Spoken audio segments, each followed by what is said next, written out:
Masih Ibu Wamen ada ya? Masih. Mbak Wamen ya, saya lapor Mbak Wamen. Jadi kemarin dengan Pak Faisal, bagian perencanaan kami ikut nyusun blueprint hilirisasi untuk koperasi produksi terutama pertanian dan perikanan kemarin baru saja. Jadi saya kira ini satu langkah maju.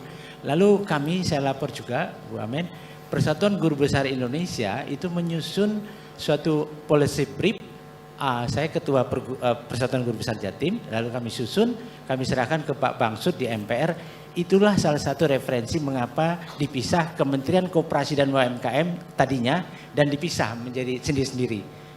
Lalu kami juga berpikir setahun yang lalu, kalau begini jadinya maka profesor harus turun gunung, sehingga setahun yang lalu sudah berbadan hukum kami bentuk koperasi sekunder binaan profesor. Saya ketua umumnya. Dan kantor kami di MMC Group Tower, ya. Lantai 10 di Kebun Siri.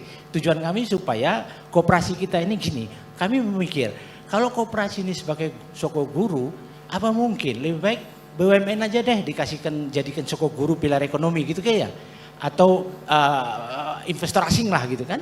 Tapi kan kita masih komitmen untuk itu. Oleh itu saya lihat memang terkait pertanyaan tadi, kajian-kajian nasional terutama LPDP, koperasi kita ini desa pada umumnya sangat lemah untuk tata kelola keuangan. Ya. Tidak transparansi. Apalagi ada hibah dari atas dianggap justru kucuran tanpa bergulir. Ini mindset ini yang sering kacau balau gitu kan. Dan kita juga nggak berani punishment. Iya deh ya, kalau punishment yang keras, kita cerita BOMDes. Berapa kepala desa yang pakai rompi yang bagus itu kan? Dana desa rompi ya. Orange kan gitu ya.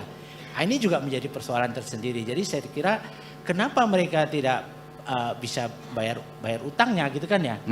Karena memang koperasi ini kalau kita mau maju, jadikan dia betul-betul entitas bisnis. Walaupun ada jiwa sosialnya. Artinya dia harus punya visi misi visioner, punya kalkulasi bisnis, punya model bisnis yang jangka menengah dan jangka panjang yang sustain. Disertasi saya tentang bagaimana koperasi Kopwan di Jawa Timur boleh top down, tetapi dalam jangka menengah regulator harus mengatur dia mandiri. Jangan sampai terus kita Jawa Timur pengalaman loh, Kopwan satu desa satu koperasi wanita, apa jadinya? Papan nama aja nggak ada, masih syukur ada papan nama kan? Ya. Nah ini jadi saya kira ini jangan sampai nanti Pak Presiden Prabowo kita tahu, saya ikut membedah buku beliau.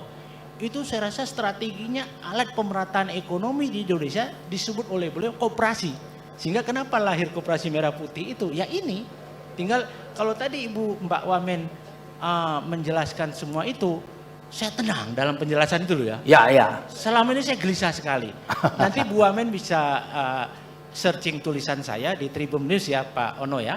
Saya 3 kali nulis tentang bagaimana koperasi merah putih ke depan, apa plus minusnya dan apa kemungkinan terjadi kendala-kendala yang besar. Kasihan nanti Pak Prabowo gitu kan ya. Oleh sebab itu, tapi kalau saya dengar tadi Mbak Wamen, waduh saya tenang banget nih hari ini. Jadi kehadiran beliau membuat Prof tenang ya. Tenang. Penjelasan tadi ya. Dan banyak. saya akan berhenti menulis ya, gitu, karena udah tenang gitu ya. Jadi saya kira itu persoalan kita. Kalau mau maju, ya sudah ikut aja prinsip dari International Cooperative Alliance. Bahwa mereka menyatakan koperasi itu adalah member owner, member control, dan juga people center but enterprise oriented. Ya. Di Ciputra kan soal entrepreneur kan memang jagonya gitu kan ya. Jadi kalau soal modal seperti startup, kalau lihat koperasi ini visioner, inovatif, pemodal datang kok. Tapi kalau dilihat ini hanya kegiatan sosial, iya tuh ya. Saya bilang ke perusahaan-perusahaan besar TBK, mereka juga sosial dengan CSR-nya. Ya. Apa bedanya dengan koperasi gitu kan? Jadi saya rasa harus ada loncatan besar.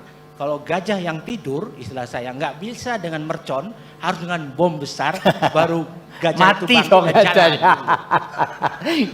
Terima kasih Prof Nurpin. Download Tribun X sekarang, menghadirkan lokal menjadi Indonesia.